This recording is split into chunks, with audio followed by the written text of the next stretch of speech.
Well, good evening and welcome to Tucker Carlson Tonight. Tonight, a former Mexican official says that if President Trump does build that wall, Mexico ought to stop helping the United States, even if that means allowing terrorists into this country.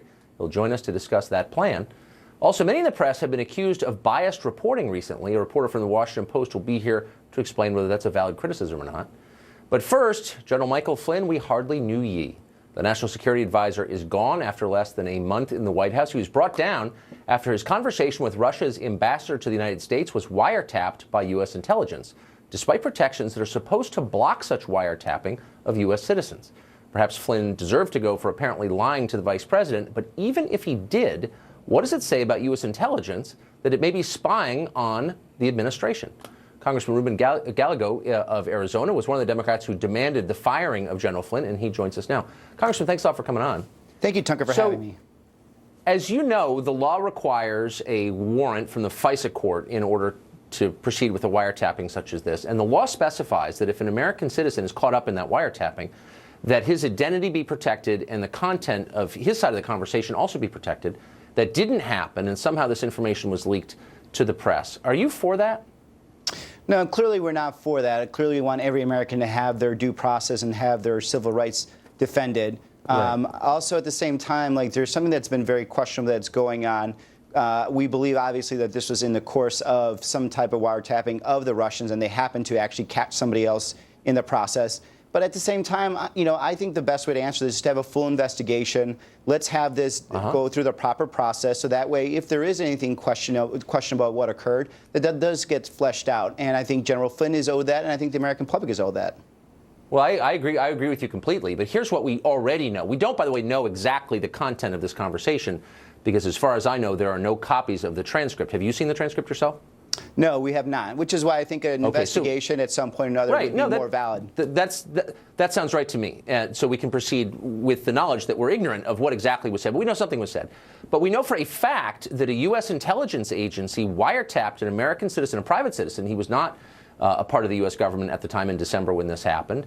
And they leaked it to the press. Now, is there anything more dangerous, really, than a U.S. intelligence agency which exists to monitor activities abroad, foreign governments, turning against a political enemy and destroying him? Whatever you think of Flynn or his fitness for the office, that's the most disturbing part of this, isn't it? Well, I think the more dangerous part is some type of subterfuge that was going on with our election, if there was any kind of collusion with a campaign, whether they know it or not. Now, obviously, that this is something that we should investigate, and I agree. I'm very happy you agree with me, Tucker, on that. But that's what needs to happen here. And if there was some type of illegal manner that this was obtained that violated General Flynn's rights, then we should investigate that also. But at the same time, something went wrong here. We know that General Flynn lied to the vice president, made the current president at least somehow be embarrassed by this. And there needs to be an investigation. This is why we have oversight as Congress. No, actually, you've got it exactly. You've got it backwards. Now, clearly something went wrong between Flynn and the president and the vice president, but we don't know. We don't know that he lied because we don't know the contents of his conversation. So we actually don't know that. What we do know is that the leaking of his identity is illegal. We know that. That's not speculation. We don't need an investigation to ascertain that. And we know that it came from an intelligence agency because they're the ones that do the spying. So here's what you have. You have bureaucrats whom nobody elected seeking to undermine the elected representatives of the United States government. Isn't that, again, a threat to the way we run our country, to the democracy itself? You can't have the intelligence agencies going rogue, can you? Well, I think the bigger threat to democracy is an international entities such as what we saw Russia get involved in our elections. But again, I think what you bring up is a very valid point. This is why we should have an investigation, and it should cover all aspects of this, too. General But wait, Flynn, hold on. Why would we need an investigation? Again, we agree on the investigation part. I'm always for more information, pretty much. But since we already know that, I'm just wondering why it's not at the very center of your concern. Since the intelligence agencies, just as you know, since you're a member of Congress, went to Harvard, you know that they exist to gather intelligence for the president in order that he might make foreign policy. Their purpose is not to make foreign policy, much less to execute it. It's to give the president information so that he can do that. But it looks really clear in this case, they disagreed with the president's foreign policy, and they're trying to undermine it.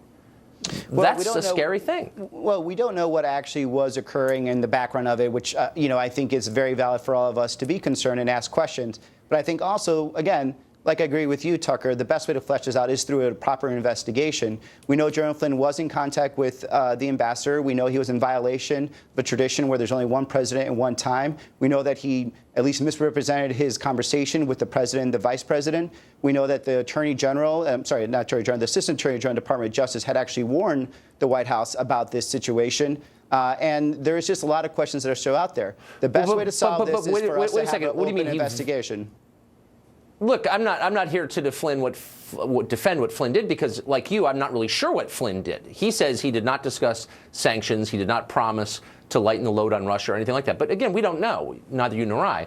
But what do you mean he was the tradition of only one president at a time? You're not suggesting that U.S. citizens don't have a right to call officials either of this government or other governments? And I feel like I have a right to do that, don't you? You have a right to do that, but not when you are so close to a campaign that you're trying to influence the diplomatic outcome.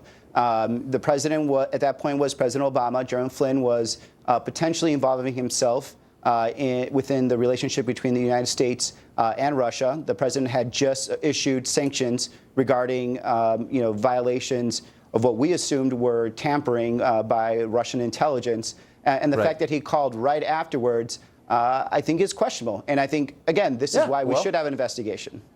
Okay, but again, here's what we know, that the U.S. government is spying on American citizens and not keeping that information secret. Now, I don't think you're some kind of crazy lefty, but you're on the left, and the left has a long tradition of standing up for civil liberties. And the most basic civil liberty of all, as you often say, is privacy. And you need that as a prerequisite for freedom. So if you don't have any privacy from the U.S. government spying on you, like, things fall apart. Why aren't you more upset about that? Well, I think also we may have to understand what actually is going on here. We have a Republican Congress that's not exactly doing oversight right now. And for all we know, and this is why we have to have an investigation, that our whistleblowers, if we want to call them that, may have felt that they weren't getting the attention that was needed to something that was extremely a dangerous situation. Again, let's remember that the Attorney General, Assistant Attorney General. Wait. So I'm sorry. Stop there. So you think you're suggesting it could be there are circumstances under which you can imagine it would be legitimate for someone in an intel agency, someone you're calling a quote whistleblower, to leak the identity of a U.S. citizen and the contents of his private phone conversation? You're saying that could be legitimate? Well, if you have no oversight that's actually occurring by any entity within the government, and at the same time you have the Assistant Attorney General who warned the Trump administration that there is potential leaking and blackmailing situation with someone like General Flynn, who is sitting within the National Security Council, this is a very serious situation. So again, but hold on. First of all, there's no. That was her personal assessment. Whether it's true or not, we don't know. But you seem to. I just want you to say unequivocally, you should not break the law by spying on U.S. citizens and then leaking illegally the contents of those conversations to the Washington Post. Like, if we can't agree that that's a bad thing, then what's the basis for a conversation here? Like, just agree, if you would, that that's out of bounds, or should be. Well, I think any U.S. citizen has certain privacy rights that we should all respect. I think General Flynn may have crossed the line. And at the same time, I'm willing to investigate this and actually look at this at the full scope of what occurred there. And if General Flynn's violations, if there's any violations that actually occurred, General Flynn, then that should also be remedied too. At the same time, what do you mean? We know that they occurred. We know that they occurred. Again, that's not a debate point. We know as a factual matter that the law was violated. So let's just say that. It doesn't mean that Flynn's a great guy, but the law was violated, right? Well, I think an investigation would actually give us more information than just us speculating back and forth. Again, look, the Assistant Attorney General said that that's the one part of our conversation that's not speculation. Well, look, the Assistant Attorney General said that this person is potentially compromised, could potentially blackmailed, and is sitting in very sensitive situations. Right. Well, this is a very scary situation. Still illegal to leak his name. Period. At the same time, this is why we should have a full investigation about what occurred. All right. I got that. Congressman, thanks a lot. Thank you, Tucker. Well, General Flynn's downfall has already hindered President Trump's overtures toward